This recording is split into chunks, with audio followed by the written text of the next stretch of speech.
Ce dimanche, mon regard sur l'actualité avec cette question. La droite s'est-elle encore cheffée? Décidément, on a l'impression qu'elle adore rejouer la même pièce avec des acteurs qui changent simplement de rôle. Dimanche dernier, les Républicains se demandaient s'ils devaient participer à un gouvernement le corps nu. Dans le camp du oui, un certain Bruno Retailleau et dans le camp du non, un certain Laurent Wauquiez. Une semaine plus tard, pour le corps nu 2, même scénario, mais les capitaines ont changé leur maillot. C'est désormais le ministre démissionnaire de l'Intérieur qui prie pour éviter la dilution dans un macronisme finissant, je cite, et son adversaire lors de la campagne du parti qui encourage un esprit de responsabilité pour aller gouverner.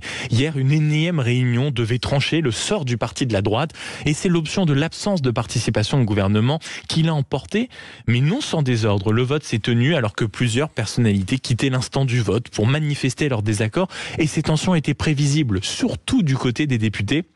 Ils ne supportent pas que les instances dirigeantes décident depuis Paris de ce qui, eux, les expose localement. Le terrain, les urnes, le risque de dissolution. La preuve de cette fracture entre les chefs et leurs subordonnés, une majorité des députés, les Républicains, seraient désormais prêts à abolir la réforme des retraites.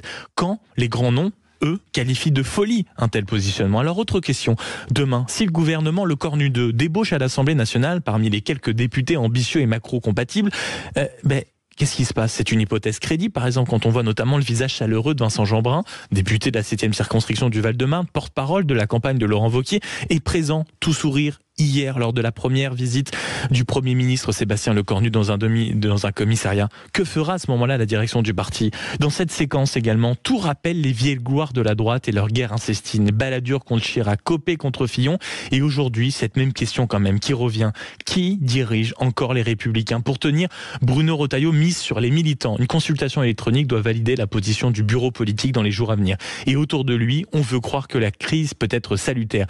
Mais imagine-t-on vraiment le retour d'un chef? Si des députés acceptent d'être débauchés, seront-ils radiés du parti? Rien n'est moins sûr. Si la direction refuse de toucher à la réforme des retraites, mais que les élus locaux la remettent sur la table, quelle sera la ligne officielle? On va continuer à accepter que des députés pensent l'inverse des grands chefs? Et surtout, si la droite en vient elle aussi à ajuster, je le mets entre guillemets, la réforme des retraites, qu'est-ce qui différencie désormais la droite, les Républicains, de la droite du Rassemblement national? Et si tel est le cas, quels sont les arguments pour refuser désormais un rapprochement des droites quand une majorité d'électeurs y sont favorables? Alors le verbe cheffer est devenu étranger à la droite française, elle n'avance plus, elle commente, elle ne tranche plus, elle temporise, elle n'incarne plus, elle observe. Et si la droite ne sait plus cheffer, alors rien de crédible n'est à envisager pour 2027. Vous êtes sur Sud Radio, c'était un petit peu le coup de gueule du dimanche, il est 7h37.